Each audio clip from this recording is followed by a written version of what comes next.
singers called out the names of missing and murdered Indigenous people, supporters danced in a circle while holding hands with strangers. But though the crowd of roughly 1,000 people might not all know each other, many share a similar story of a loved one gone too soon with no answers. Lindsay Chartier says it's a blessing to be around community, even if the circumstances are sad. Yes, every year it keeps growing, and us as Indigenous people need to unite and be kind towards each other and have more love and compassion, and it's so beautiful. Why wouldn't you want to be here? Winnipeg's 4th annual MMIW G2S Walk for Justice is taking place during what some may call a pivotal moment for the MMIW G2S movement. Just days prior, the governments of Canada and Manitoba announced a partnership to create what they call a Red Dress Alert. The pilot project will notify Manitobans when an Indigenous woman, girl, or Two-Spirit person goes missing. It's good news to filmmaker and MMIW survivor Jody Lee Pacey. Finally, I think finally, it's about time. Pacey says there's still more to be done for those living with trauma. There should be more supports for survivors too. What kind of supports do you think of when you say that?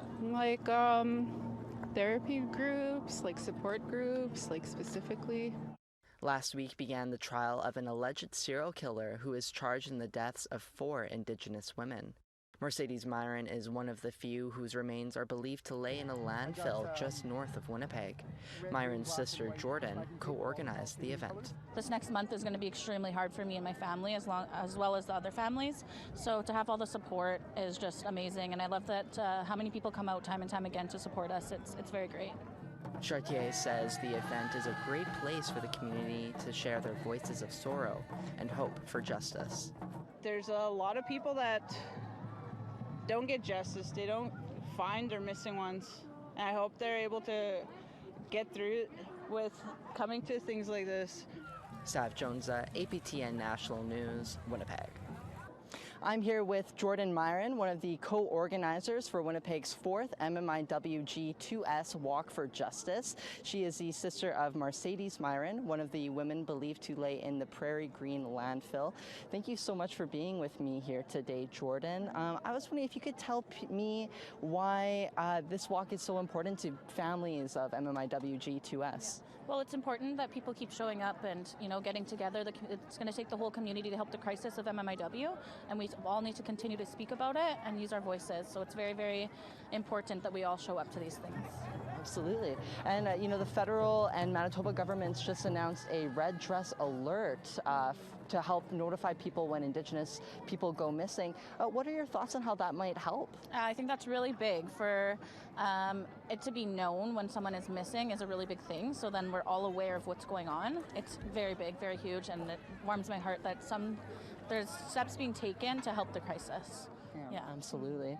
And the alleged murderer of your sister and 3 other women is currently facing trial. How does it feel to be around all this support today? The support feels amazing. This next month is going to be extremely hard for me and my family, as well as the other families.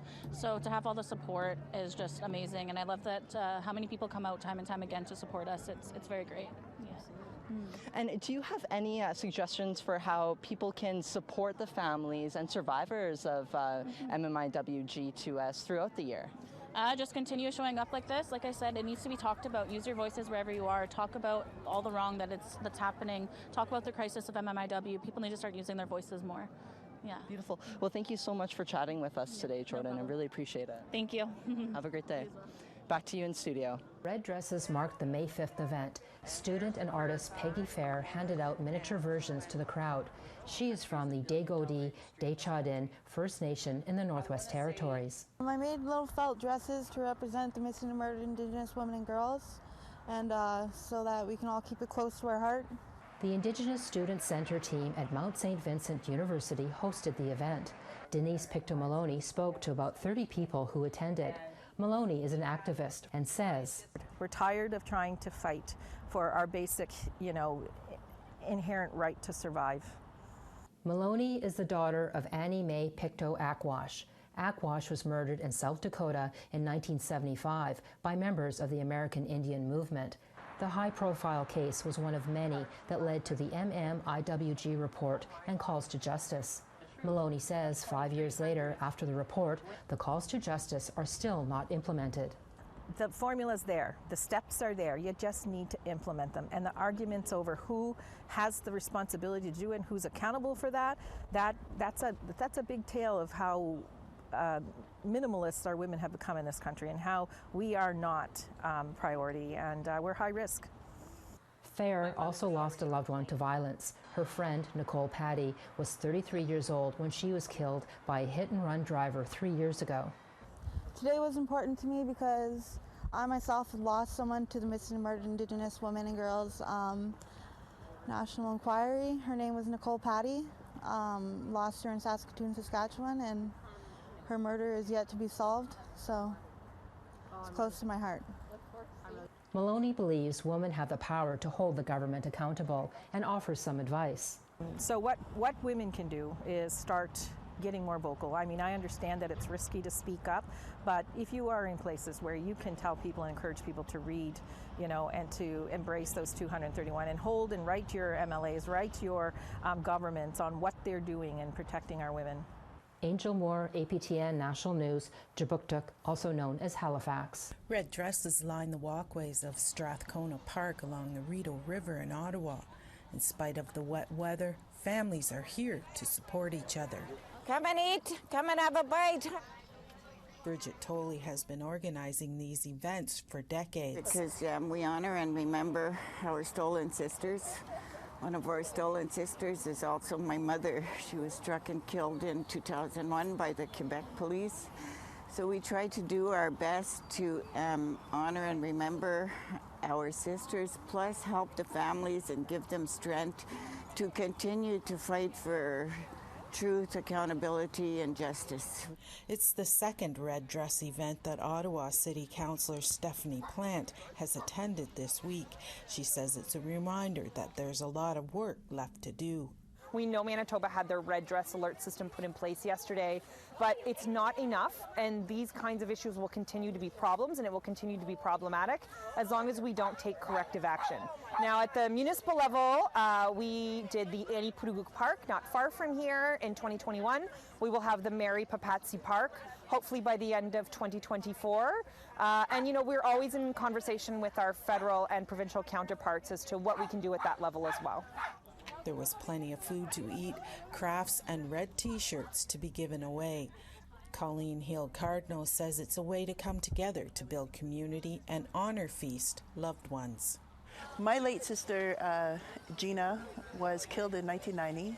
My sisters and I we were 60 Scoop survivors, and my sister had a hard life as a child, and a lot of what we've been through as children has led us to be vulnerable as young adults, and I think it directly led to her being murdered. Annette Francis, APTN National News, Ottawa. Siguli swagwag, Galahindi Nioget Swagi Sliwagi, Niwaka Delota, Onita Gunguawanage, Ani Bojo, Tatse, Okinapi, How, and Yoko Yukotalas. For anyone who is new, I just introduced myself, so I said, hello everyone, Galahindi is my name, and it means clouds passing over in the colonial language, and I'm a member of the people of the Standing Stone First Nations here on Turtle Island. We are waiting for the host to get things started, so I'm not sure what the delay is because it should have started about 4 minutes ago. So they may be having some technical issues on their end. So in the meantime, then I've just been trying to share a couple of small things, short things that we have related to the missing and murdered Indigenous women. So here's, I guess, my thoughts on the whole thing.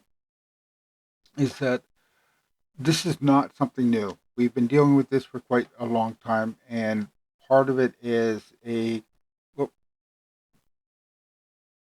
like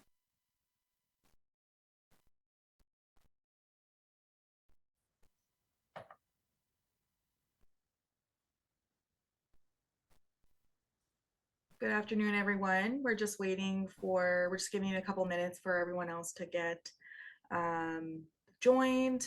And we will start I'll give everyone 2 more minutes, so we'll start then.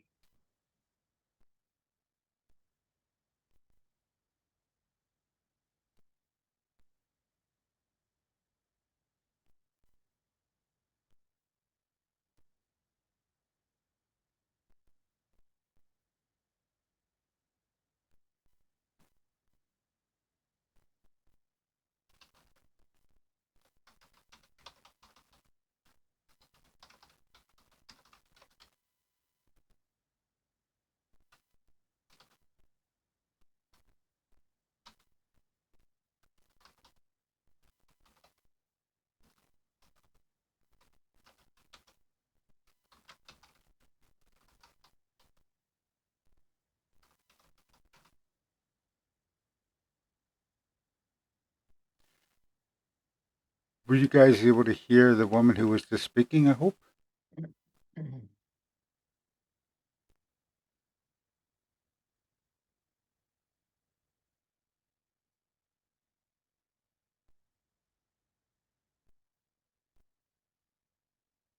Recording in progress.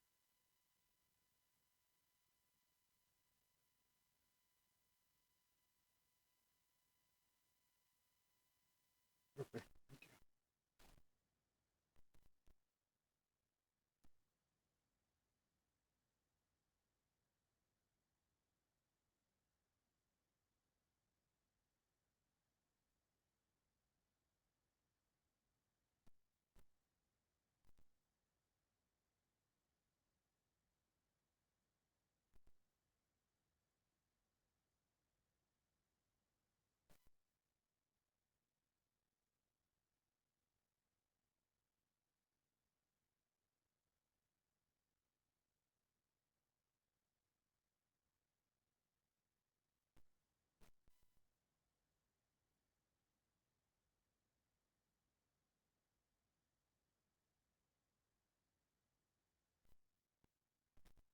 For those of you who don't know, yesterday, May the 5th, was Red Dress Day, or what some call Missing and Murdered Indigenous Okay, Women so we're Day. going to get started.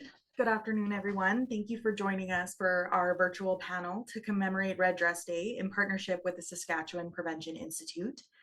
We have an amazing agenda of speakers and panelists who will be sharing their stories, insights, and supports, along with some resources this afternoon on breaching treaty, violence against Indigenous women, girls, and Two-Spirit people.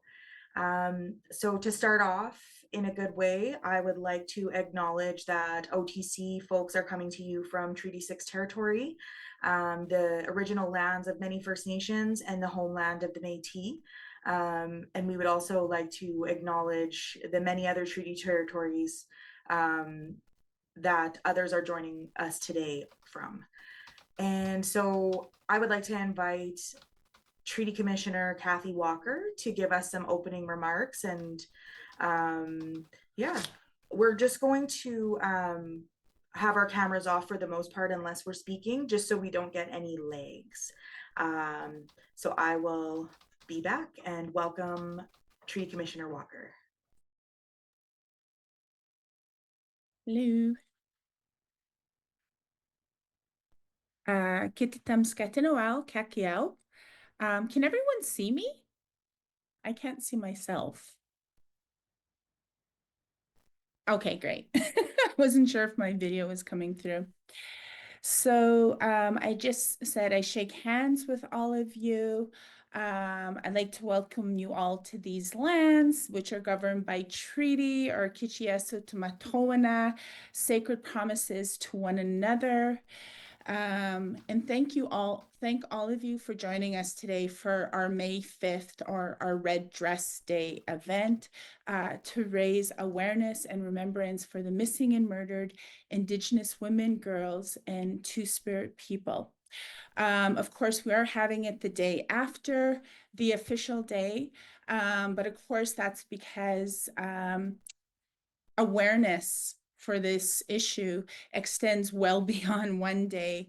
And also, we didn't want to take away from any of the wonderful events that were happening in person, particularly here in Saskatoon, such as the walk and other events that we took part in as an office yesterday. So I want to start first by acknowledging all the people who made this day possible. So first and foremost, the survivors of violence who have told their stories and continue to tell their stories. As the National Inquiry report stated, these survivors have illustrated pure strength, courage, and resiliency in sharing their truth. And today we're going to hear from two other survivors, Carrie Benjo and Dale Epsis. And I'd like to thank you both for entrusting us with your stories today. This day was also made possible by the many strong, resilient Indigenous women and allies who have worked for generations to raise awareness of this issue and to affect change. And a lot of that awareness and change is being done through events like these, and also through marches and vigils to help counter the erasure and the silencing of the issue of missing and murdered Indigenous women, girls, and Two-Spirit people from both our public and political spaces and also from our histories. So, of course, despite the National Inquiry report and a lot of the awareness and action that's being taken, Indigenous women, girls, and Two-Spirit people continue to be disproportionately impacted by targeted systemic violence. So another part of the conversation that we wanted to have today with Carrie and Dale and our other esteemed panelists, Catherine and Lee, is really what action is being taken and remains to be done to address the violence. But we also wanted to approach this discussion from a treaty-based perspective, which is why we call this event Breaching Treaty: Violence Against Women, Girls, and Two-Spirit People, because we want to underscore that this violence is a breach of treaty because First Nations women, girls, and Two-Spirit people are holders of inherent and treaty rights that must be respected. And at the time of treaty making, women were regarded as the life givers, grandmothers, clan mothers, and steering decision makers in our communities. And they also played an active role in treaty negotiations. In a lot of Indigenous languages, such as the Cree language, the language reflects the power and place of women. In Cree, the word for women is isqueo, which comes from isquepteo, which means fire or the center. And this reflects the fact that women did have central roles, were the heart of the nations. Sylvia McAdam writes about in her book, Nationhood Interrupted, Revitalizing Nehio Legal Systems, about the Okichitau Isqueawa Wigamik, or the Lodge of the Clan Mother, which basically is a word that encapsulates women as law keepers, warriors, or braves. And it was this lodge actually where children or babies born into the Nehio Nation entered their first circle and heard their first words. It was actually in the lodge of the Clan Mother. And so women, right from birth, throughout the lives of citizens of Nehio nations, played integral roles when it came to laws, education, and citizenship. And even in more recent history, women were instrumental to treaty implementation. A lot of us have heard about this policy of implementing the treaty right to education, and how that really started in the 1970s with this policy that's been called Indian control of Indian education. And it ended up being taken up by the National Indian Brotherhood and becoming national policy. But what a lot of people don't know is that here on these treaty lands, and in particular at the Thunderchild First Nation, it was actually Indigenous mothers back in the 70s who decided to pull their children out of the local day school and Indian residential schools to educate them at home. And part of that education was actually having the mothers work at the school and provide a cultural and a linguistic education from a Nahio perspective. And they ran that school for 5 years without any sort of government funding. I heard that story from Sinapan Thunder, who's from Thunderchild. And it's also important to consider treaty because it's actually, in large part, it's the historical failure to honor treaties that's really contributed to a lot of the problems behind or at the root of the crisis of violence against Indigenous women and Two-Spirit people, such as poverty and trauma and a lot of those other socioeconomic factors. So I just want to end by saying that when we truly uphold our treaty obligations, we are also upholding the power and place of women and Two-Spirit people. And so now I want to turn it back to Darylyn and to our next speakers. Thank you.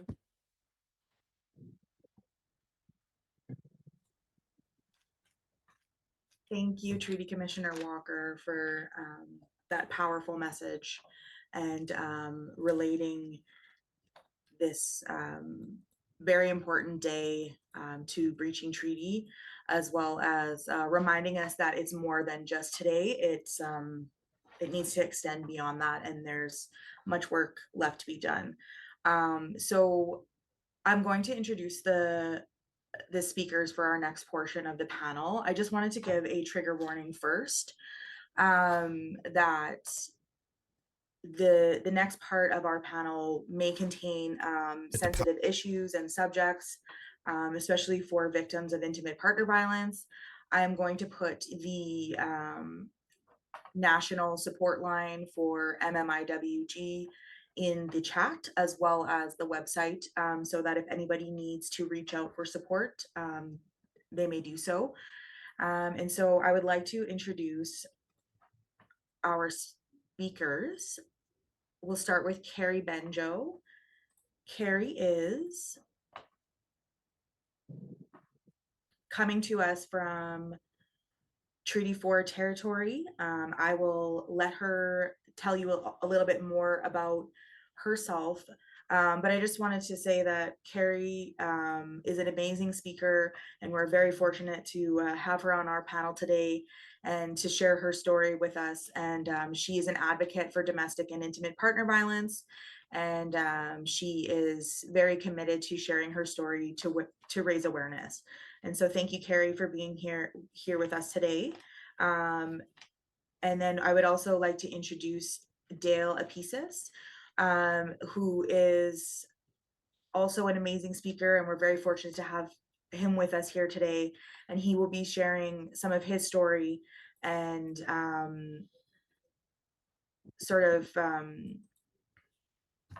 just, sorry, I'm tripping up my words here because I'm, this day is very personal to me as well. And yeah, just thank you so much, Carrie and Dale, for being here with us and agreeing to share with us. And we're so fortunate. And so with that being said, I'd like to invite Carrie to start. Thank you for inviting me to share my story. I'm not sure how much time I have to share a little bit about myself, but my name is Carrie Benjo. I am from the Musqueam Saulteaux Nation. I am a longtime journalist. I'm a residential school survivor, day school survivor, and also a domestic violence survivor. Um, I was one of those people that didn't think that domestic violence would impact my life because um, I did have a long-term relationship with my children's father who it was it was a good relationship. There was no violence between us. And so I guess I was secure in that relationship that um men didn't do that to women. And so after our marriage broke down, I found myself in another relationship. And I guess I was naive and yeah, and what ultimately happened within the span of that relationship, it lasted from 2011 to 2017, was that there was a number of incidents where there were assaults and and it ultimately cost me my left leg. I'm an amputee due to damage that I sustained in an assault from my former partner. And and I think that with for me, um, the biggest thing about ending that cycle was breaking the silence. As soon as I started sharing my story and refusing to hide what was happening behind closed doors, I there was a sense of power. There was a sense of um, taking back what was rightfully mine, and that is the right to live safely, to live in freedom, and to raise my children in an environment that is free from violence, free from toxicity. And yeah, that whole um, incident of, or that whole relationship was, it taught me a lot about myself. It taught me a lot about what I would put up with. It taught me a lot about my capacities, that, I hate to use the word resilient because I think that's that's something that's a word that's often um, used entirely too much. But what it did was I rediscovered my strength as a woman, as a matriarch, and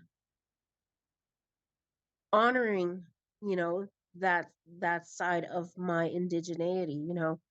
There we lived in a time prior to colonization where there was equality between men and women. And I think with colonization, there has been a shift where women have been downgraded. And so through my experience, I realized that I needed to stand up, I needed to speak up, and I needed to recapture, that power. Because in order for us to create change, we have to instill this belief that, we are equal, we are valued, we are needed in society, and we have to teach this to our children.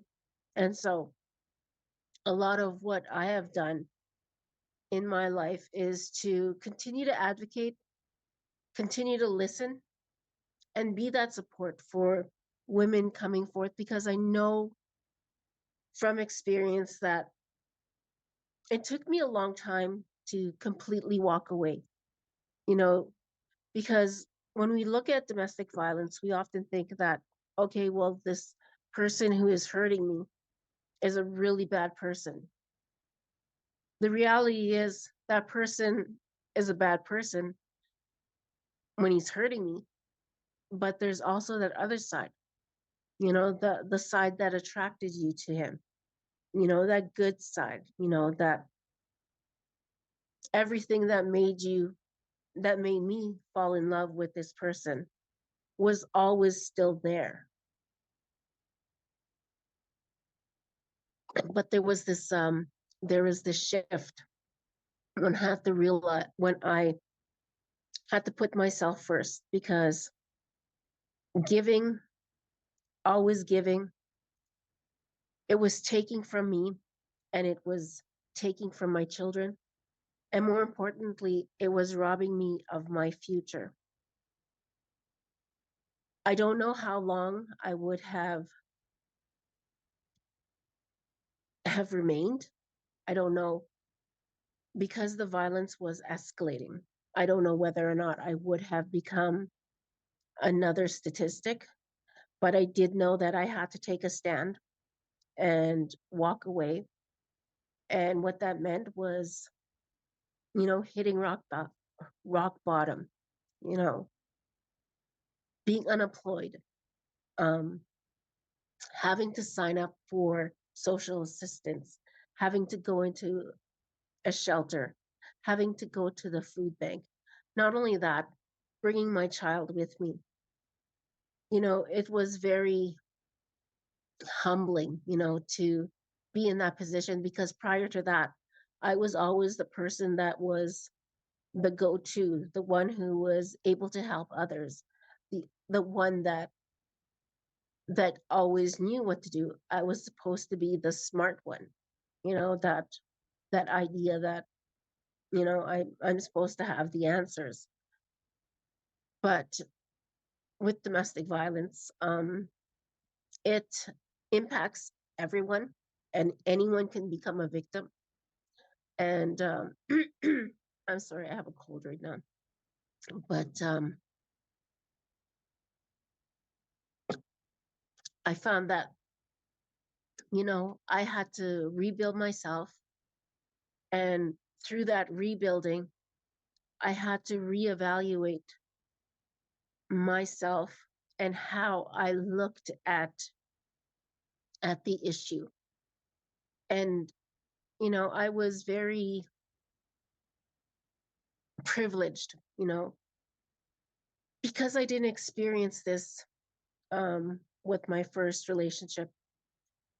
I was one of those people that would say, well, you should just leave, Well, what did you do? I wasn't very supportive. And only when I found myself in that cycle did I understand the intricacies of it, and how damaging, and um, how life changing it can be. And one of the things that I realized is the power of voice. Once you break your silence, you take back your power. And although, I lost a lot because of that relationship, what was left behind was the story.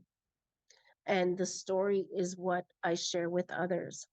And the story is what keeps me going. The story is what gives me power, what gives me strength, what gives me my drive to continue. Because of that, I hit rock bottom, but I also built myself back up. And with it, I realized if I could survive that, I could do anything. And I did. I lost my leg. While I was recovering from that, I went back to university and I got my master's, something I've always wanted. And I thought I lost the opportunity to be a journalist. And when I was finishing my master's, I was recruited by CBC, and I became their first Indigenous storyteller. And while I was there, I realized I wanted more. I wanted more control of the type of stories that I told. And I wanted to use my voice to be, and my skills to to do more for the Indigenous community. And I ended up taking over Eagle Feather News, which is now EFN Media, and we are an online news site, and we have a quarterly magazine. These are things that I wouldn't have done had I not, hit rock bottom. It was really hard those first few months after leaving that relationship, because I left with absolutely nothing except my car and my daughter. We didn't even have clothes. And I ended up in a shelter. And I remember that first night in the shelter, I turned to my daughter and I said, "Mommy will get it back. Don't worry, this is just temporary."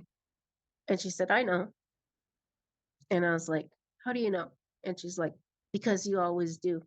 And just to have my daughter, have that full confidence in me was something that I needed. And it's what drove me to continue. I needed that, and I went through the whole court process. The justice system is not really designed to give us justice, but I went through that, had to make the decision to amputate my leg. All of these things combined created a different me, one that I'm proud of, one that I know. I told my mom, when I went in for my surgery, that I would make something good of this. And I think it's the story. And so whenever I have the opportunity, I will always share my story with others, and to show them that, there is an other side,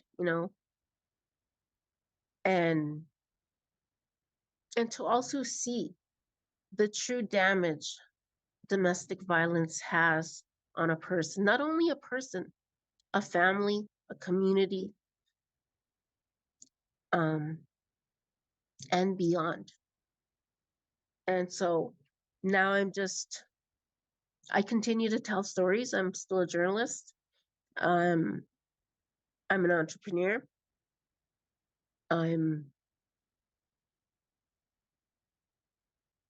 still always looking at ways to create change, to find ways to make things better, not just for myself, but for the next generation coming up. And if we focus on that, then I think we will continue to be what our ancestors prayed for, to always be working towards making things better for the next generation. And I see that as my duty as a matriarch, as a woman, and as a professional.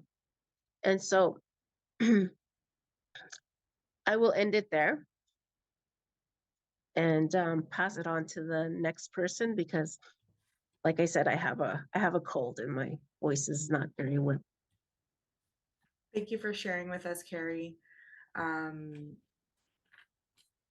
I hope you feel better soon. And I have put that phone number in the chat for anyone who needs it. And take it away, Dale. Can you hear me?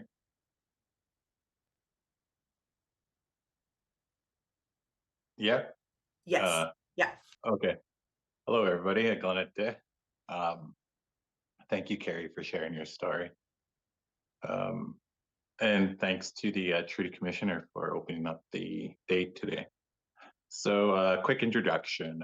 My name is Dale Apsis. It's pronounced Apsis. I'm from Treaty 10, way up in northern Saskatchewan, from the English River First Nation.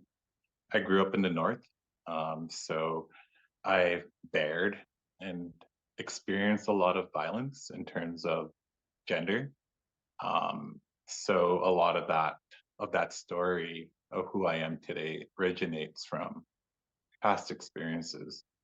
And it shaped me into the person I am today, and to not only to be aware of my own self, but to um, advocate and to influence change, not just at an individual level, but as a community and nationwide level too as well. A little bit of myself. I'm currently working with the former residential school project here in the north, but the Bouval Residential School Project. And it really opened up my eyes to a lot of understanding of why things are the way they are, to identify the root problem of why we experience so much violence, and just beyond the residential school system to the colonial structures that were implemented to assimilate and to annihilate Indigenous peoples through all acts of violence, not just physical violence, but through different forms of violence through policy and assimilation. So being in this role had really amplified voice of not only of those who are with us today, but those who have passed to as well. And to respect those voices and to honor those voices as we continue to move forward to create spaces for our people residing on these territories and treaty lands. So a little bit of my story, it's still a story that I'm still trying to comprehend in terms of experience and violence. Um, Domestic violence, yes, I experienced it uh, at a younger age. When you think it's love, but you stick around in those very toxic environments, and just you know um, thinking that you normalize it, not just based on that current situation, based on the upbringing too of witnessing violence. And so that was something I've thought I knew that was normal. But also community violence too as well. Community violence is real. In a small northern community, growing up as a two-spirit person, I did have to camouflage myself to survive, so I wouldn't be constantly victimized or bullied or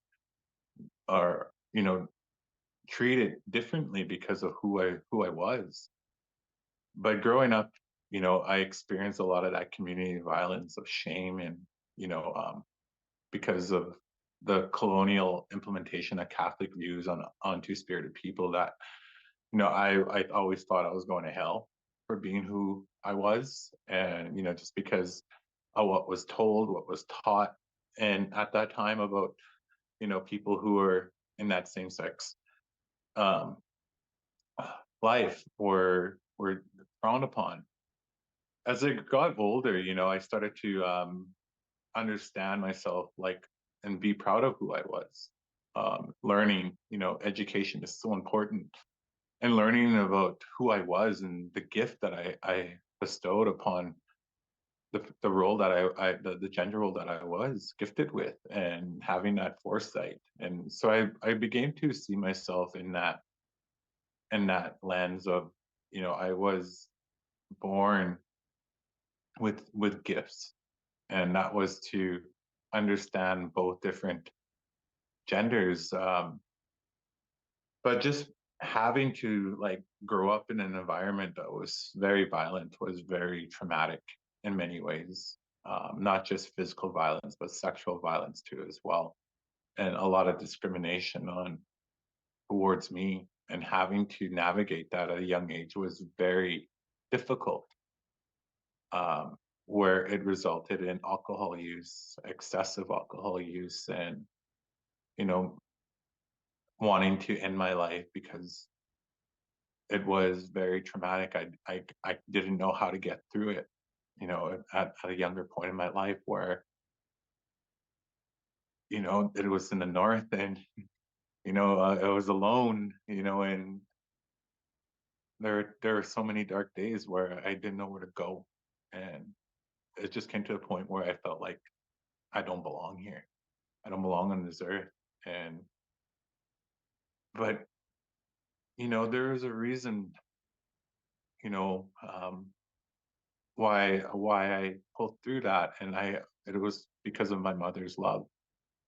And we talk about a matriarch, and because of her love, it got me through those darkest times in my younger years.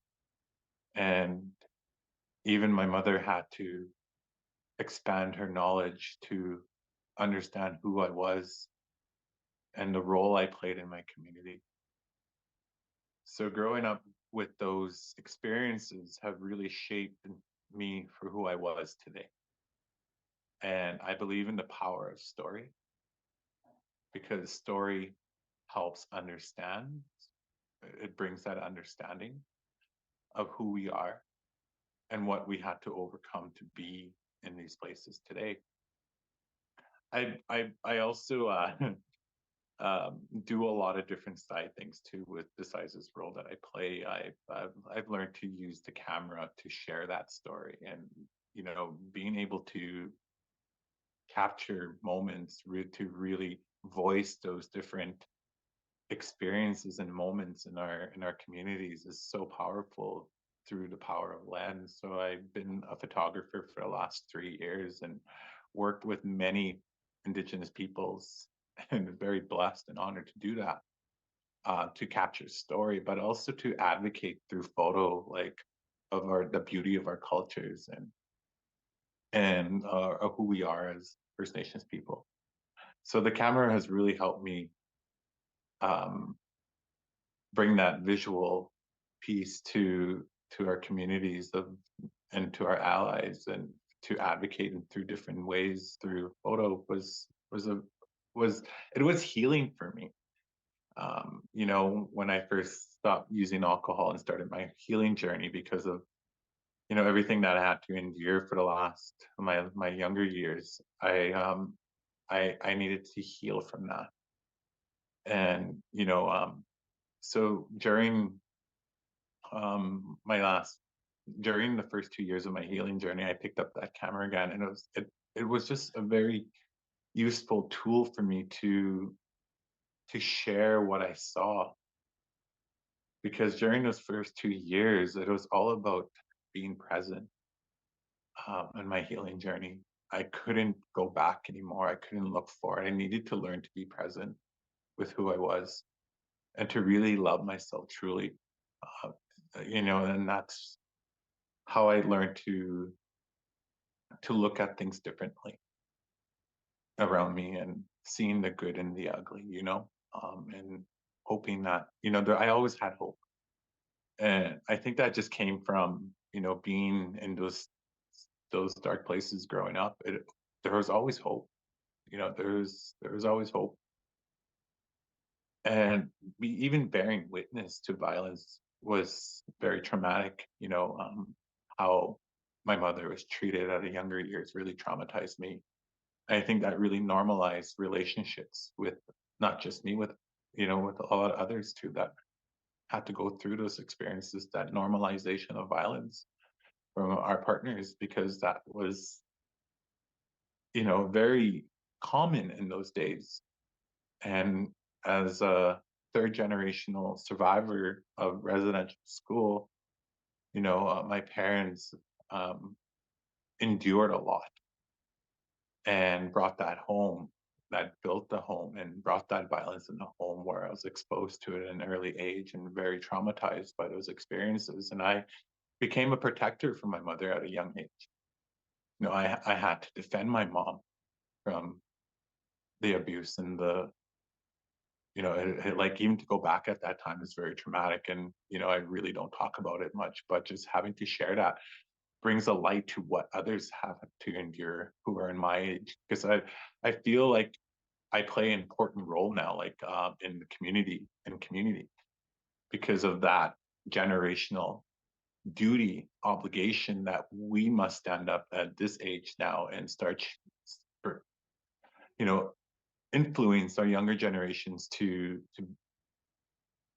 it just changing that narrative. So I play a really important role in community as a knowledge translator, or passing down that that story, those teachings, those values. And there's not much of us because, like with a lot of people in my age, it's very difficult. It's very difficult for them to overcome that trauma, and to find hope. And so I do what I can to support my peers so they can start their healing journeys too.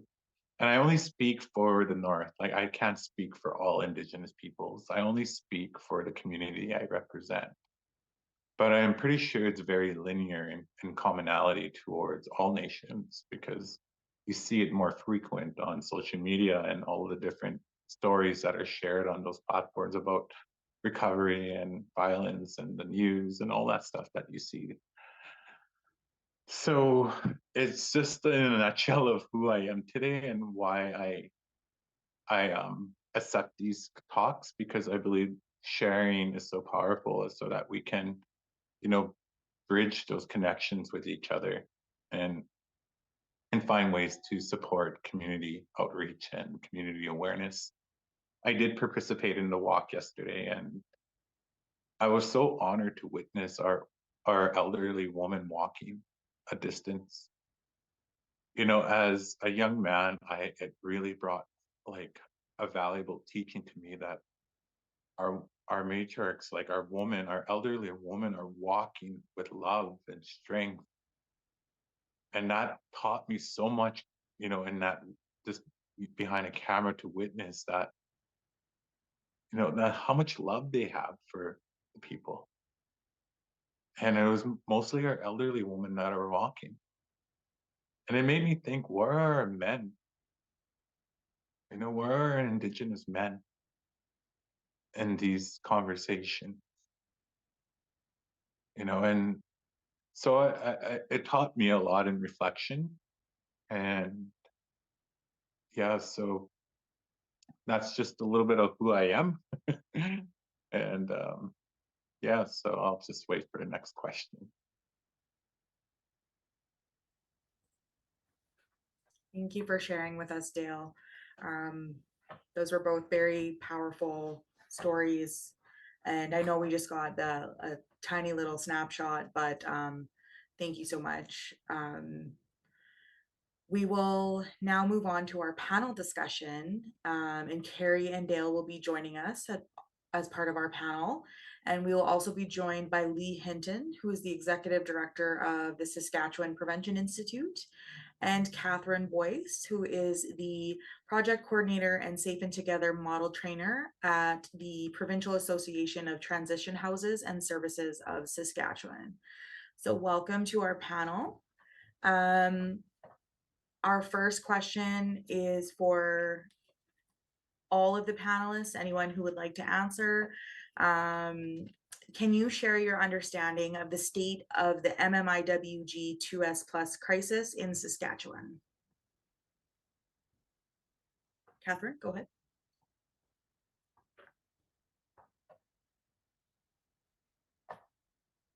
Technology. First, I'd like to say a great big thank you to our two speakers, Carrie and Dale. I know how powerful it is to share your stories and how difficult it can be. So thank you so much for starting us off in a good way.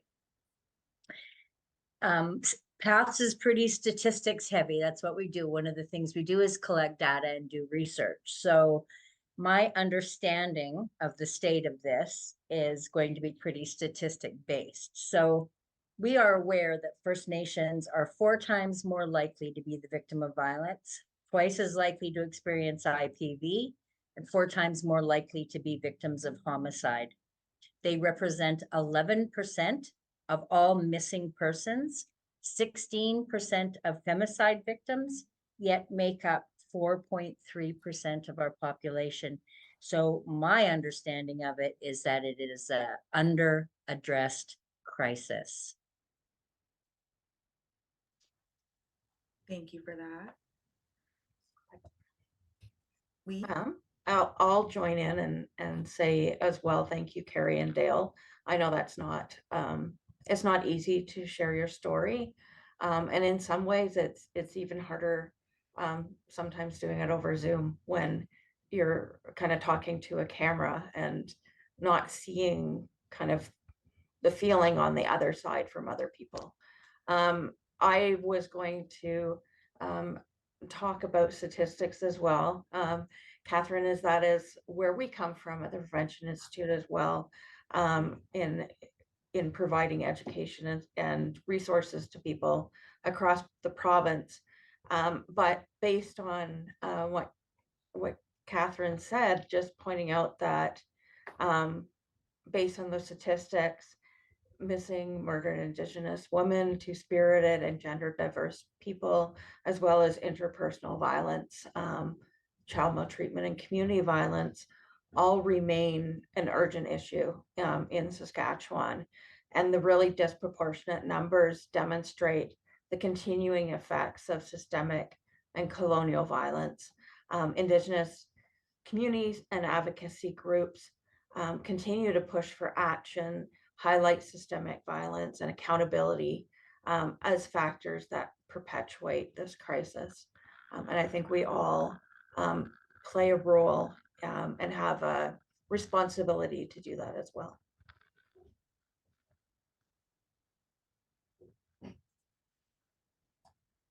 And thank you for sharing those statistics with us, both of you. I think it just really highlights the crisis. And OTC shared some statistics as well for our Red Dress Day social media campaign earlier last week. And, you know, I just wanted to share one more, that 53% of homicide victims in Saskatchewan are Indigenous women. And that is from the 2024 Domestic Homicide Death Review report put out by the Saskatoon Police Service. And so those statistics are just, like you said, Lee, they're telling us that this is an ongoing issue and it needs to be addressed. And so we'll move on to the second question. And this one is for Carrie and Dale. In what ways has the MMIWG2S Plus crisis exposed gaps in the fulfillment of treaty obligations? I could go first. So yeah, you know, upon treaty making, we all understood like it was a nation-to-nation agreement between Indigenous nations and the Crown. And under treaty signing was the promise of peace, protection, and the well-being of Indigenous peoples. And with the crisis that we all see in today, with the murder and missing Indigenous women and girls and two-spirited people, you know, those several areas that been promised have not been honored. You know, for one, the failure to ensure safety and security. Treaties often included commitments to ensure the safety and protection of our Indigenous people. The persistent violence against Indigenous women, girls, and two-spirited people, and a failure of police and justice systems to respond adequately demonstrate a breach of this fundamental obligation. Is one promise that was not honored. Inadequate access to justice, the breakdown in health and social services, the erosion of Indigenous governance and jurisdictions, and the lack of meaningful consultation and action. So all of these different areas, you know, which continue to marginalize Indigenous people in those different areas, key areas that I spoken about. So yeah, there is a big, huge gap that have not fulfilled in those treaty-making negotiations that are still problematic in our societies today, especially in our nations, right? So we're not, you know, given those areas to fulfill. So, and it's just continuously. So I can go on, you know, and like for one example, I could really speak upon with experience and knowledge is the justice sector, and Indigenous communities are very underfunded and debunked, you know, in many areas. I worked in that area of sector for a short amount of time and just realizing there was $0 to work with, and being able to advocate was very challenging because that was it, you know, and there's in the north, we see like with our justice community reports, domestic violence was very high, and the services and resources were very limited in our northern community. And so having to be, working in those areas was very grassroots. We had to pull our resources together. There was no access to like safe homes. There was no access to, additional treatment for anger management, for victim services. There's nothing in northern Saskatchewan. And so we had to, as a nation, we had to strategize to meet those needs. But having that extra funding to increase capacity as promised in treaty would have helped prevent a lot of things and also raise more programs and more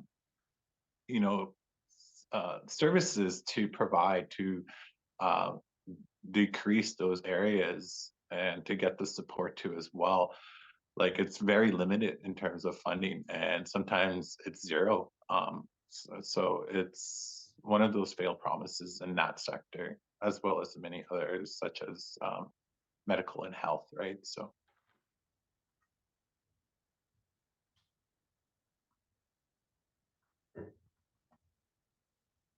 Carrie, would you like to answer this one?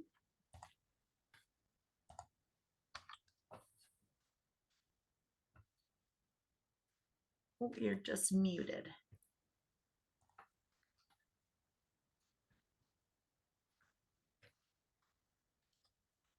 Okay. I don't know what happened there. I do want to add my my 2 cents into the very first question that was asked. I like to always share. It must be the matriarch in me. I share a lot of information just by sharing stories. Back when I was in residential school, there wasn't this MMIW G2S plus. This wasn't something we talked about, but there was always that sense of, needing to protect ourselves. When we left the school on weekends, I remember our CCWs, our child care workers, would tell us, make sure to take your ID. And, they really grilled it in us when we left the school, that if something happened to us, they would have, our ID to identify us. They didn't tell us specifically like, oh, if you get murdered or you go missing or anything like that.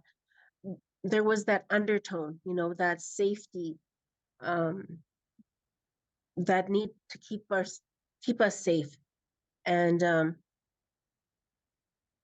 so this was grilled into me as a teenager, and that's the thing that I've passed on to my children. Make sure you have your ID, so your body can be identified. That was normalized way back then. That was 35 years ago, little over 35 years ago. I was taught that as a teenager to keep my ID on me when I left the schoolyard, because as they said, they can't protect me once I leave the school grounds. And so their way of protecting me was to make sure that I always kept ID on my person, so that if something ever happened to me, I could be identified because I had ID. And as a teenager, you don't think about this. You don't think about, your safety and stuff like that. But it was drilled into me to the point where, this is something I just automatically transferred to my children. And my mom also would tell me things like this. She'll be like, well, My mom has since passed, but she said, you know, nobody will look for you, like keep yourself safe. Um, they don't look for Indians. And so even though the movement wasn't very public, it was silent. It was in the communities, and we were taught this. And now I see, like, it hasn't gotten better. I see that it has gotten substantially worse, because I think a lot of it is because we have moved out of, the First Nations communities, and we've moved into urban settings where we are targeted. We are at a higher risk of going missing or being murdered. And when we transfer that to our when we talk about treaties, if you look up the treaties, more often than not, it'll be focused on the financial aspects of the treaties, the signing of the treaties, the agricultural benefits, the annuity payments, the land, the reserves, things like that. What is missing is that other part, the spirit of the treaties. Why were the treaties signed? Our ancestors wanted us to live and prosper and be protected. They wanted our language to be protected, our culture to be protected, our way of life to be protected. And none of that was honored. The simple fact that we are living in this crisis where, we have a date that's Red Dress Day to remind people that we're here, remind people of how we're treated, is a sign of a breach of treaty. Because when those treaties were signed, like I said, we were a valued member of society. We were equal, if not made to be, we are the life givers, and therefore we were cherished within our tribes as such. But after the signing of the treaties, things shifted. Residential schools, and we have taken so many steps back as women, not because we took those steps back, but because society has relegated us to the state where, we're not valued. The Nakota word for women is Winyan, and translation is heaven on earth. Pre-word is Isquel, derived from Iskote, fire. All of these things show how valuable we were and what our ancestors wanted for us. And the simple fact that we are fighting and still trying to, just live is a sign of the breach of treaty. And I don't want to take up too much time, but I just wanted to chime in on those two questions. That's it. Thank you. Okay, so this next one is also for Carrie and Dale. What resources or support did you have access to or no access to? And can you share something for other survivors that has helped you on your path to healing?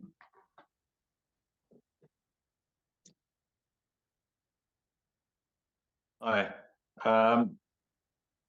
So can you reiterate that question? Sorry, I kind of lost the Zoom. No, that's okay. The first part of the question is kind of a two-part, is what resources and support did you have access to or not?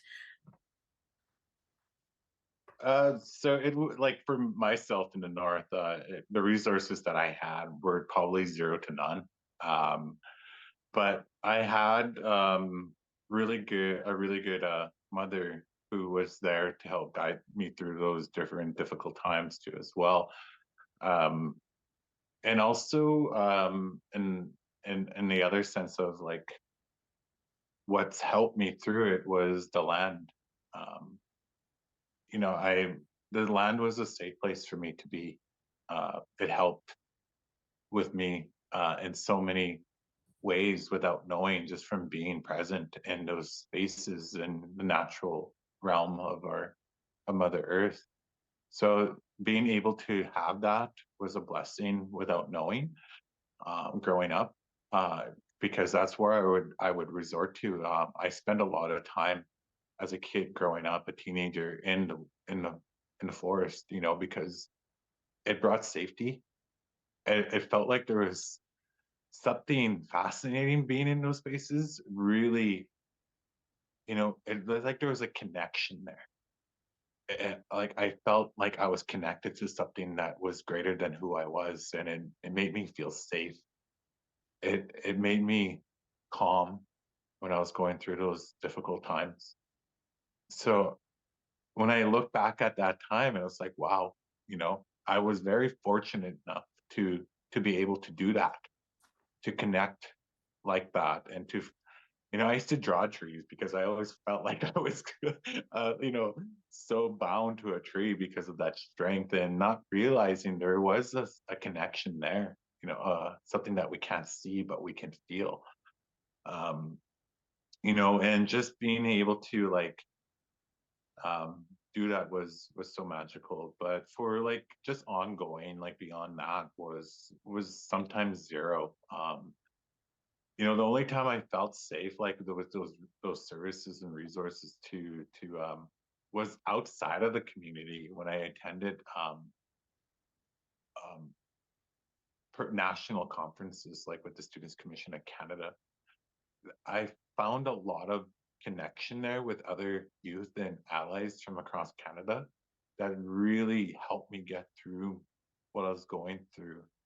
And it taught me to that I had a voice, you know, and you know, the Students Commission really brought a lot of that to me growing up, especially those times of identity, you know, figuring out who you are, you know, and going through that early cycle of transition into adolescence. I was, you know, very fortunate to have that connection to the Students Commission because they did a lot in terms of voice and me being able to relate to other youth from across Canada, to know that I wasn't alone on this. But returning home, when you go home, you know, it's like that light dimmers, you know, because there's nothing there, and you have to put on a camouflage to feel like, to protect yourself, to survive, as a two-spirited person going back into a northern community where it's not accepted, you know, you can't be that way. And so that's where my masculinity and femininity come into play, because I have to like learn how to be masculine in a certain place, just so I could not be stigmatized or discriminated or violently attacked. So I had to survive in that way growing up. And now today it's different. Like, and like, even though, you know, it's still an issue to some level, it's like the resources are there. Like, people are not shamed anymore as it once was, but the violence is still there, you know. And, you know, that's where, you know, we have, like, for my existence is, I like being able to provide that allyship is so important to our young people. Thank you. Carrie? The resources that were available to me once I left my relationship, I relied on my children, my adult children initially, because there wasn't space. You know, I couldn't immediately go into a shelter. So had I not had my um, children's floor to sleep on for that first month. I don't know where me and my daughter would have ended up. I don't know how we would have survived. So luckily for me, I raised a lot of very strong, very um, um, well balanced children who were able to provide that support to me when I needed it. When I did go into a shelter, there was the resources there that I took every opportunity, to fully understand this whole concept uh, of domestic violence, because for the longest time I didn't think I was a victim. I didn't think that was me, because for some reason there was this idea that, you know, domestic violence is, if your partner like beats you up, if you have physical bruises. My partner didn't do that. He was very creative in his violence. It was all often just shoving, pushing. Uh, he would bruise me in spots where it wasn't visible. There was violence, there was the hair pulling, there was the pinching, there was the biting, but it was in areas that weren't visible to the public. And so the injuries could be easily explained away with a fall, you know. And I did, I when would tell work, oh, I fell. There was truth to that. I did fall, but it was, I got hip checked and I fell. I got caught, I got shoved and I fell down the stairs. All these things, there was that, learning to accept that I was a victim. This was violence. It was very humbling, like, because I always thought that, this wouldn't happen to me. And so I had to shift my thinking. And what really helped me was my network. I'm fortunate because I did have a college education. I had a large network of people due to my profession, where I was able to dig myself out of the hole I fell into a lot quicker, because I had very strong women advocates who refused to let me stay down. They were there to support me, to point me in the right direction, to talk to me, to let me know that, it was okay. I was okay. And I was not to blame. And what really helped me on my healing journey was breaking that silence, being able to share my story, because every time I've shared my story, it's become less burdensome. And that's one of the things I tell a lot of people. People reach out to me and tell me their stories, and there's a sense of shame. They feel bad because they love this person is hurting them. And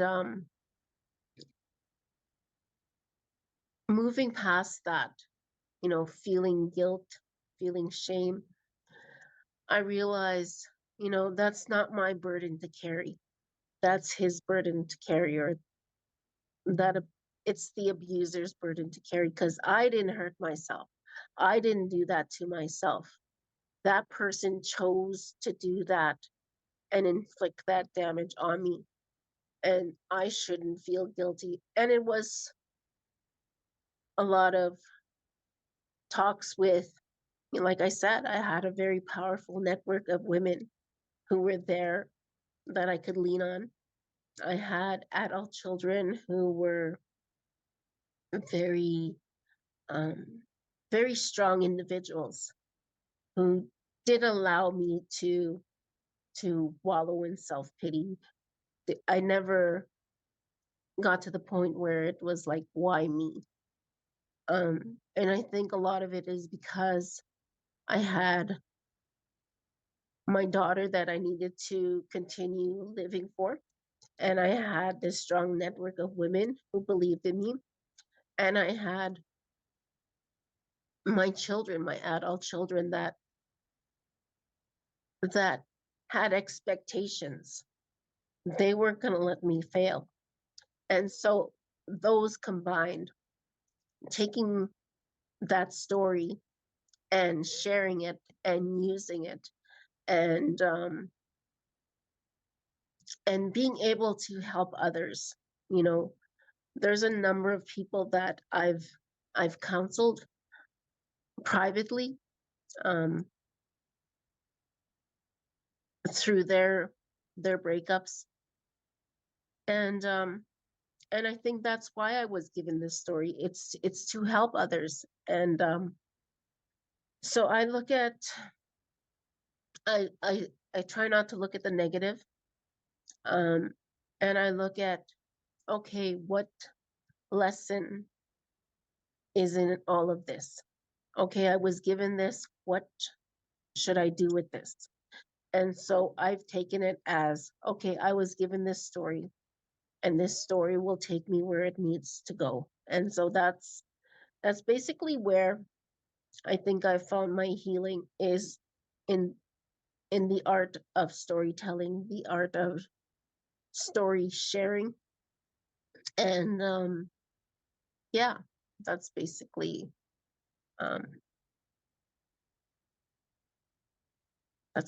it. Thank you both for sharing, Carrie and Dale, and for your advocacy and your continued support and allyship for others as well. Catherine and Lee, if you could tell us a little bit about what resources are available through your organizations for the prevention of family and intimate partner violence, as well as supporting healthy relationships. Lee, would you like to go first this time? Oh, sure. Thanks. So we have a variety of programs here at the Prevention Institute. And we really recognize that family, intimate partner violence, and gender-based violence doesn't happen in isolation. It's shaped by a lot of interconnecting factors like gender, race, culture, social and economic factor. And really crucial, I think, to this talk is systemic inequality and inequity. So our programs acknowledge that there's all these interrelated and overlapping social and structural issues that contribute to violence and marginalization. We have lots of projects and initiatives that support healthy relationships and help to prevent family and interpersonal violence. We really work with service providers and others in communities so that they have access to evidence-based information and can build skills and tools that they can use in workplaces and communities when working with families and children. So we have a few things that are really specific to this topic. One thing that we do is support parenting skill development through training service providers to recognize that complex reality of families and to deliver parenting programs throughout the province. We also support the healthy development of children to ensure they can live their lives to their fullest potential. And this includes the teaching about the impact of trauma on children and how we can start to mitigate that impact through putting protective factors around children and ensuring that they have positive childhood experiences. We also provide education to education providers, parents, and service providers that help to decrease the risk of violence and maltreatment, including information about healthy relationships, building self-esteem and self-efficacy, and getting support when a person might need it. We do support youth 12 and up to really start to build themselves as community leaders so that they can build capacity in their communities to address issues such as this.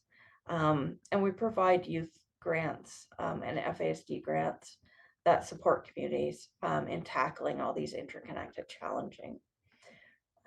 So all of our resources can be found on our website, which is www.skprevention.ca, and accessed by anyone who is interested.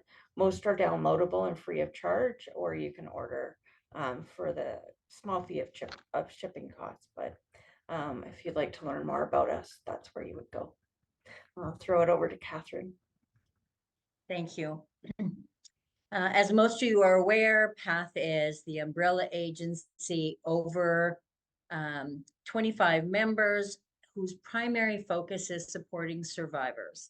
So we are extremely grateful that places like the Prevention Institute exist, because it's very hard to do all. So we do, though. We partnered with James Smith Cree Nations, and on our website we have promoting Indigenous approaches to family violence, which is based on conflict resolution and mediation. And there's 3 videos, free and downloadable on our website. That's kind of the prevention piece. The most prevention that we do is public education and outreach. So we have a program called Make It Our Business that we take into workplaces to help workplaces recognize and respond, when they recognize that someone is being victimized, excuse me, and B, when they recognize that someone is using violence. We train RCMP cadets, excuse me, on recognizing and responding to IPV. We have Safe and Together, which is a fairly new program to Saskatchewan, which is training child protection workers, probation workers, everybody, same thing, in best practices on recognizing and responding and supporting. We did work with some knowledge keepers and have a lovely program that's called Nato Wehowin, and it's a trauma and violence informed artistic and cultural program where participants engage in cultural and creative activities to increase stress management skills, social support networks, and knowledge of traditional Indigenous culture and issues related to IPV. So the PDF of the Facilitator's Guide and the PDF of the Participants Manual is available on our website, downloadable for free. We, in the last couple of years, have changed our online learning management system, have written courses in healthy relationships, understanding Clare's Law, things like that, because education itself is the key. We need to get into our schools earlier. We really support research and education that's specific towards the public, so professionals, community groups, government, and we're always working to make sure that our member agencies have access to the latest stats and training to have their staff on a common understanding. Go to our website, PATHS, Provincial Association. We have a lot of low cost, no cost training options, some cost. I also encourage you to check out, if you are not already, see if you meet the criteria to be maybe an associate, a Class B member, which allows you discounts on training, discounts on conferences, and sign up for our newsletter. We have now a newly minted PhD researcher who is in the middle of doing some research on women who have experienced IPV and have had involvement with the justice system. Because if you go forward, they always say, well, where's the data on that? So, we're collecting some data so that women's voices have more clout, right? They can discount women's voices, but when you get 500 of them all together saying the same thing about how their services treat them, we're hoping to get some change. Thank you for sharing those resources. Charity put in the chat that they're wanting to note that there's a real fear of having your children apprehended if you report domestic violence or need to be in a women's shelter. And I do know from my own research that that is a very real reality, especially for Indigenous women. Is there anything that either of your organizations does to help with that? The program that we brought in a couple of years ago is called Safe and Together. And the first principle of Safe and Together is keeping children safe and together with the non-offending parent, and not expecting the survivor of violence or not holding them responsible for protecting them from the violence that they themselves are not perpetrating, right? Our child protection systems focus all on the mother, and there's generally no programs for the person that is causing harm.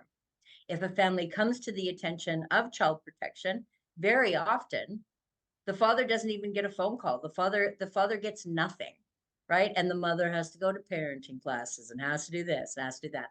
So the ministry bought into the Ministry of Justice, and we just trained 2 pilot communities. One is Nipawin and one is Fort Capel.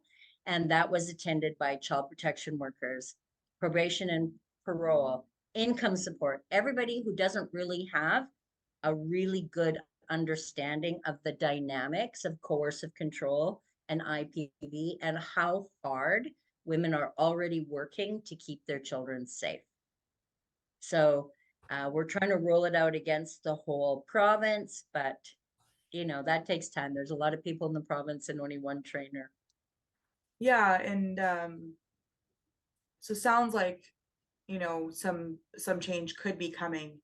But yeah, I would like to note that Charity is right, and it is a real concern for Indigenous women, especially because in Saskatchewan we have the highest rate of intimate partner violence of all Canadian provinces, and have for quite some time. So it is definitely an issue that needs to be addressed. It's double the national average. Saskatchewan has double the national average. And that's not just women survivors, but on the graph, men survivors in Saskatchewan is double what the rest of the province, or the rest of the country is also. Yeah.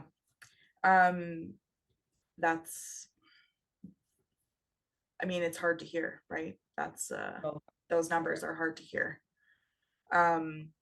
So just to wrap up our panel today, I just would like to ask all of the panelists one final question, and just can you share with us any ideas or strategies that you might have for individuals, organizations, and governments to better support survivors and families?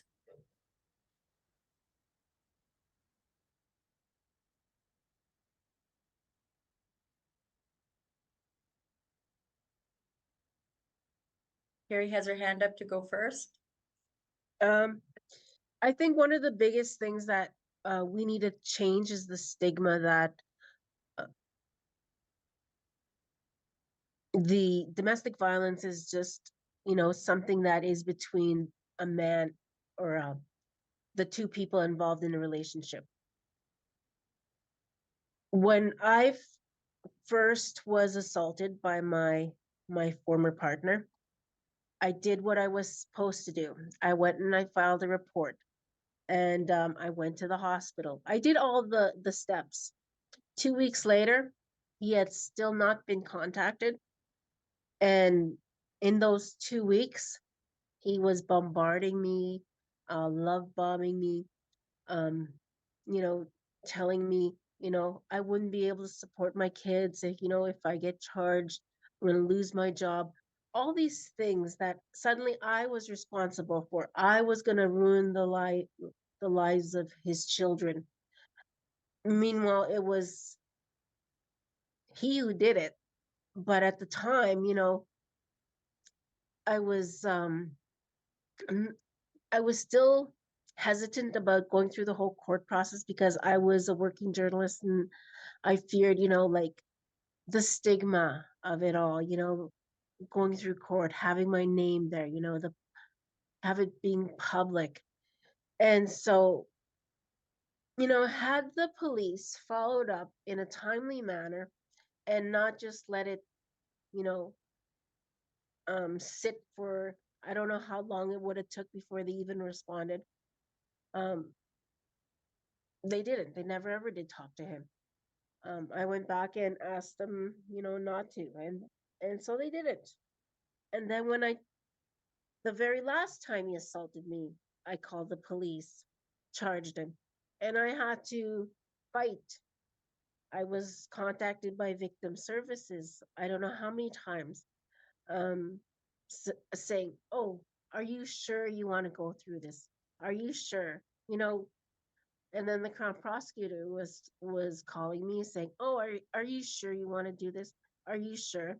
We can just get uh an extended peace bond so he doesn't ever contact you again. We don't want to put you through any further trauma." And I was the one that was was very forceful, and I had to demand my day in court. And so when we look at the statistics and they say that, you know, typically women don't show up for court cases, there is no, I think, any research being done in how many people are telling them not to go forward. If it wasn't for the, I'm sorry, my voice is killing me. But if it wasn't for me, you know, pushing it forward, I wouldn't have had my day in court. And one of the reasons I wanted a day in court was because of Clare's Law. And if you're somebody who is, you know, already hesitant about the process, who is scared, who doesn't have the same support system that I had, just somebody coming up and saying, "Oh, are you sure?" That might be enough for them to just back off and say, "Yeah, okay, whatever, drop it, leave," and and be stuck in that situation again because you know it's really hard to escape that cycle. And when a woman reaches out, they should have that support. They should have the confidence in the police to do what they're supposed to do, protect, serve and protect.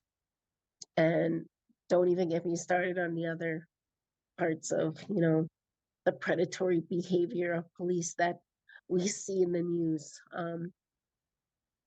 But yeah, it's just it's a constant battle when you're involved in a domestic violence situation. No, it's not just between a man or between the two people in that relationship.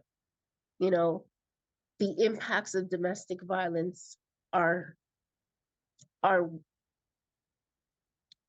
are very broad. You look at James Smith, when you trace it all back, it's traced back to domestic violence, and how that impacted not only the community, but the province and the nation.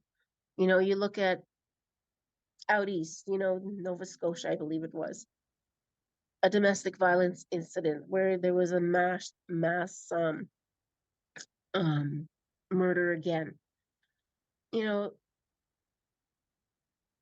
domestic violence is so dangerous, not only for the people involved, but the community as well.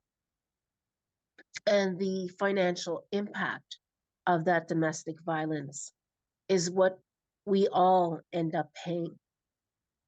And, you know, it could have been stopped from right at the start. But so we have to move past that stigma that it is just something between the two people in that relationship, and that, you know, it's not a waste of resources. And, you know, police, the justice system has to realize, you know, they need to start prosecuting, they need to start taking these things seriously, because more often than not, it escalates to the point where we have a James Smith, you know. And yeah, I think just removing the stigma that domestic violence, intimate partner violence is just between the people in the relationship.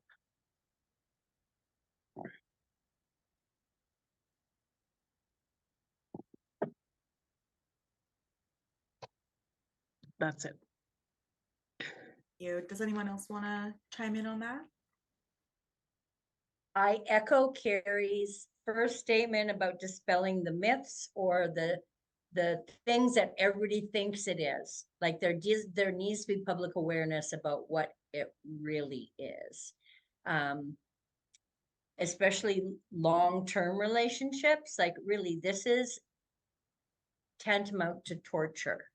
It is not. So when people hear IPV or domestic violence, they think, you know, they get into a fight, it gets a little pushy shovey, but no, there's a lot of torturous, hellish behavior that goes on that people are unaware of. So they always go to the easiest definition of it, which is a little pushing, and they don't consider the long-term impact.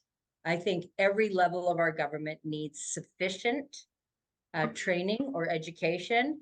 Every level of our service providers, lawyers, judges, police officers, anybody who would be first responders needs to understand the depth and severity of the issue.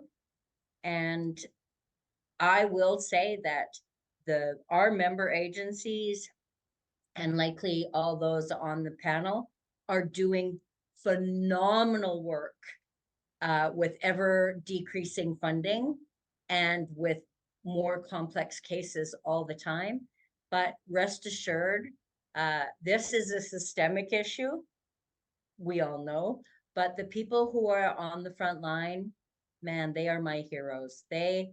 Some of them are wearing 4 and 5 hats, right? Whether the mental health worker, the addictions worker, the IPV worker, some admin duties, like it's crazy how wonderfully well serviced people are, in spite of the fact that there's no funding and not a lot of programming. So congrats to everybody who does the frontline work. Yeah, thank you. So one of my responses to this question was the no discretion to as well.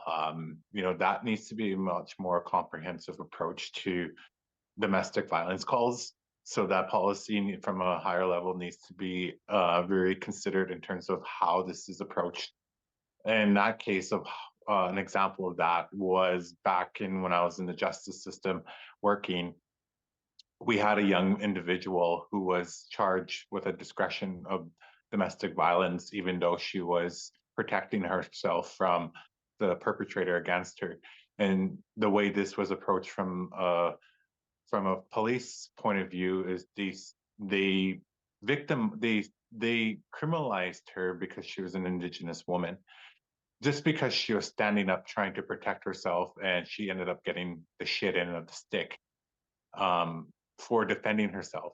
So it's always misinterpreted in terms of discretions. So that needs to be considered more thoroughly without furthering a criminal charge, which puts more harm than good upon our vulnerable people. So that was some of the things that I had to advocate and really fight for with the individual at the time, and just not having the the right resources and stuff like that too in the North was very challenging. The North always lacks a lot of those specific services, even though we have a high volume of unreported cases of domestic violence. So a much more comprehensive policy to do a much more understanding of the crises that we see in the North. I always would advocate for the North in terms of what is needed, but also nation building too is so considered, and Indigenous people are given the autonomy to do this on their own.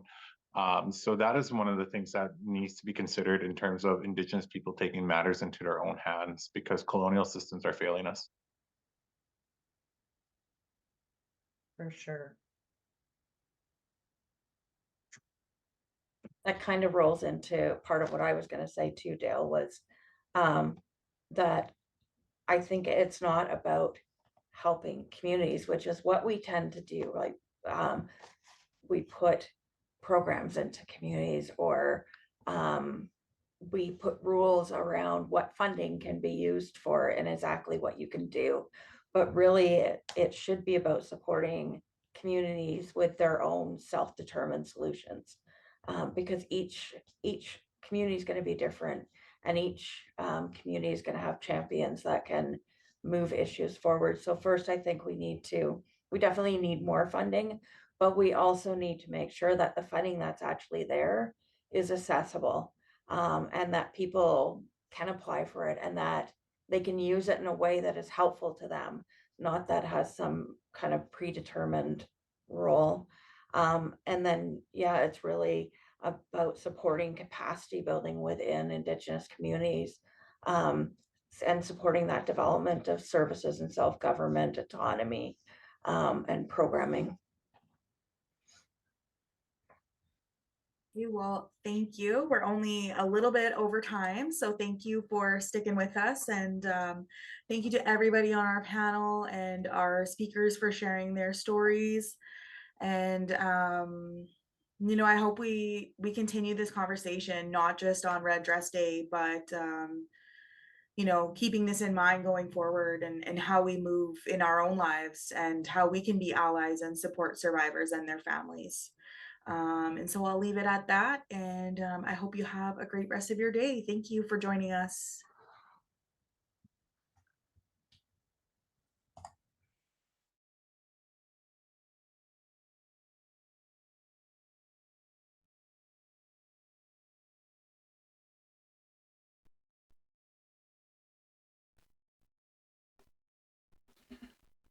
Well, Sugulis, Wagwag, Galahindi Gets. I hope that everyone enjoyed that, because I think it's really imperative that we maintain these conversations, because in order for systemic changes to happen, conversation has to happen. And, what I was beginning to say prior to them starting was our path really to reconciliation starts with reclaiming uh, language, culture, teachings, and our identity, whatever that identity might look like. If we identify as a man, a woman, a two-spirit, a father, son, mother, we have lived in a culture of colonial patriarchy for so long that it's embedded into our mindsets. And we must now start that process of unlearning that mentality. So, like Carrie had addressed in the conversation, the overuse of the term resilience, we have to say language is very important. Even if we're told that it's semantics, we reduce here the use of the term stories when we discuss our experiences and our teachings, and when we acknowledge our traumas, because we're not telling stories. We are sharing our lives. We're sharing our experiences. We're sharing how things that have happened to us on a personal level affects how we interact with the people around us, and that goes with all of our people. And so it affects us in so many different levels as well. So as part of our moving forward, language reclamation is very important and imperative because language is part of our identity, which is why we are seeing more and more people who open discussions with a introduction of themselves in their own language. And we always say what our name is, what our community is, what our clan is, and where we're located, because these are the things that are important, and we have to acknowledge each of those. So our ancestors' teachings are to always think 7 generations ahead, and currently we are the 7th generation when we started hearing those teachings, and so now is the time for a change in tides, if you will. So part of a key teaching for us is our path forward is to start with ourselves. Our men need to take on some of the responsibility of being part of that progress by protecting our women, supporting our women, our matriarchs, our life bringers, the teachers of our children, the ones who are going to shape our communities. Women have always been the leaders and the warriors. And when you look at our gatherings, in the rallies that you see happen, it's almost always the women that are out front and leading the way because that's their role in our communities. So our men have fallen into this mindset of that colonial patriarchy, and we have been affected by the intergenerational trauma of residential schools. And after generations of being told our people are less than and not ever hearing the word love in our experiences, not being taught interpersonal relationship skills, how can we not become abusers and have a real strong loss of our culture? And those things have to affect us. And if we treat our women within our communities badly, then how is the outside world going to treat us any better? We have to do our part as individuals and take responsibility for that process. And on top of taking responsibility for ourselves, we also do need changes to the systemic racism and hurdles that we experience. So think overrepresentation of Indigenous peoples in our prison system, the lack of proper funding in our education systems, which is like a fraction of what mainstream schools get. Stopping law enforcement from causing the deaths of our people, like Chantel Moore, for example, who was shot and killed by a police officer who was supposed to be doing a routine safety check. How does someone die from a safety check? It doesn't make sense. Are people dying in hospitals due to neglect, like Brian Sinclair, for example, who spent 36 hours in the emergency room for something that could have been treated, and now he's gone? Are children being denied access to proper health care despite the Jordan Anderson policies after there was a big battle between provincial and federal governments trying to shunt the cost off to each other? That should not happen. In Canada in 2025, we are a rich country with a very positive reputation around the world, a reputation that we may not actually deserve, but it's there just the same. So I think it's important that we keep these discussions going, and I feel that we need to invite non-Indigenous people to these conversations so that they can learn and be exposed to and to understand our history, our culture, and the experiences that have fed into the stereotypes and struggles that people have of us. We can build and grow our allies to ensure that our voices, get heard in places we can't reach. And that helps from the allies. So if you're non-Indigenous and you have any position in our society, you live on Turtle Island, consider having these conversations with your friends, your colleagues, your coworkers, your neighbors, your children, your family. Because once we have these conversations and it's open and people are learning and that knowledge is expanding, it's only going to grow and ripple out. It will help build on the empathy that people feel for one another, the understanding that people feel or should feel about each other's cultures, and help us just move forward, because that's ultimately what we want to do. Is we want to uh, bring about change, and we don't expect that this is going to happen overnight. If it took us 7 generations to get where we are now, it's going to take us another 7 generations to get back. So it's not going to happen today or tomorrow. It's going to be maybe 7 generations for us to kind of get a footing on the positive changes that we need in order to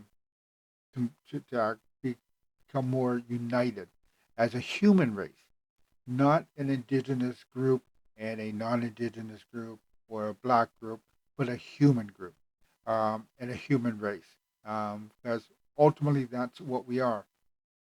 When we do teachings, our elders will refer to all of our relations, and that's talking about all the humans from all the cultures. Is talking about, and they don't talk about races; they talk about cultures. So we bring together Italian people, Scottish people, English people, South African, American, Canadian, Indigenous. We're all people, ultimately, and that's what it comes down to. So that's what we've got to keep moving forward with, that change in our mindset, so that we unlearn the stereotypes and the propaganda that has been fed to us from a patriarchal colonial system. And so I hope that comes across um, in a great way for you, in a good way, and that you understand kind of the concept of what we're trying to do, and how we are moving towards true truth and reconciliation.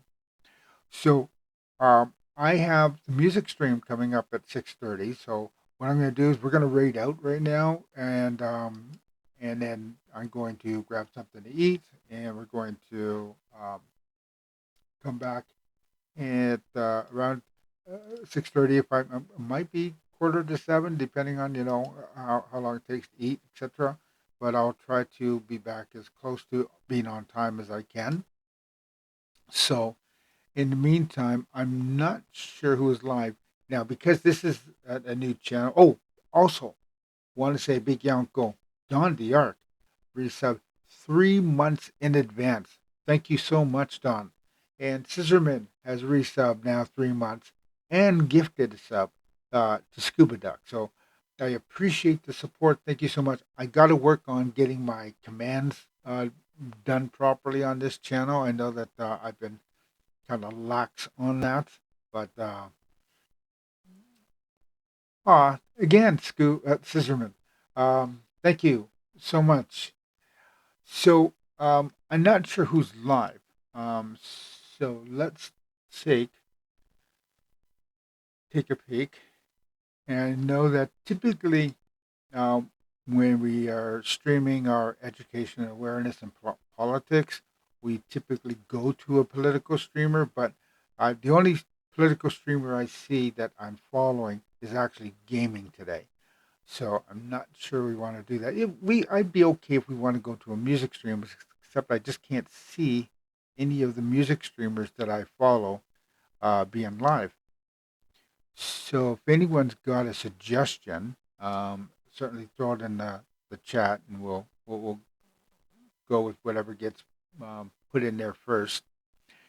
And then again, I'll be back on the Dark Native channel at around 6:30 to do our music stream, and we'll play some music related to missing and murdered Indigenous women as well, because there are some songs out there that try to bring awareness to that issue as well, so that we can play some of those songs, just to kind of pull the theme of both these channels together for the day. So let me see. No one's got a suggestion.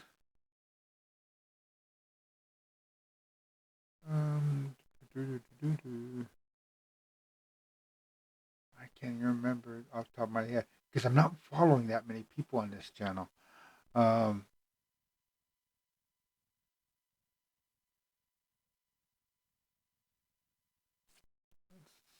see.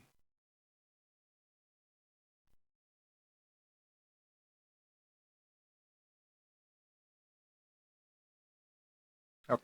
Well, let's go over to 27 Club anyway. I know that he has rated me a number of times. And oh, you got a suggestion? Yuri's on? Oh, Yuri, I just resubbed to him actually on my other channel. Yuri Yavner. Okay. Yes. Good one. Let's go see Yuri then. Let me get this up here. Oh, I should do.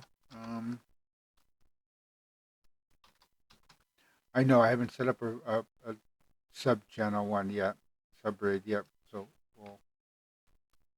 I have to sit down and commit some time to do that. Thank you, Don. Yeah, cool. Again, and Gscape, lucky dude. Going to get access to all the emotes. Nice to see you, Gscape. And again, I'll be back on the Dark Native channel at 6:30 or somewhere thereabouts. So go here, put in Yuri Avner. Got his name. We're a small group, but I hope that we can still make a noise over there for him. So if you're not already following Yuri, I'm sure everyone here probably is.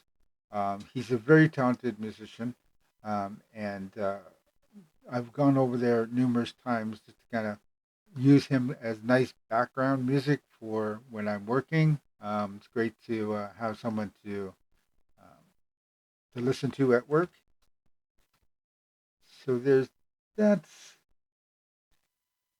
And let's go see Yuri. And I will see you guys in, say, about half an hour, just over half an hour from now.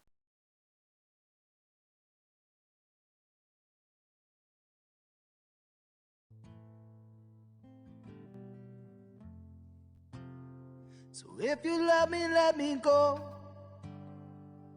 Run away before I know. My heart is just too dark to care. Yo, Dark Native, what up, dude? I can destroy what isn't there. Deliver me into my fate. If I'm alone, I cannot hate. I don't deserve to have you. My smile was taken long ago. If I can change, I hope I never know.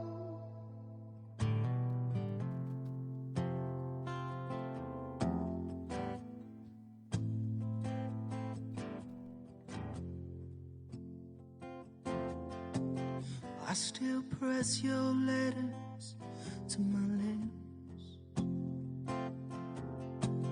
Cherish them in parts of me that savor every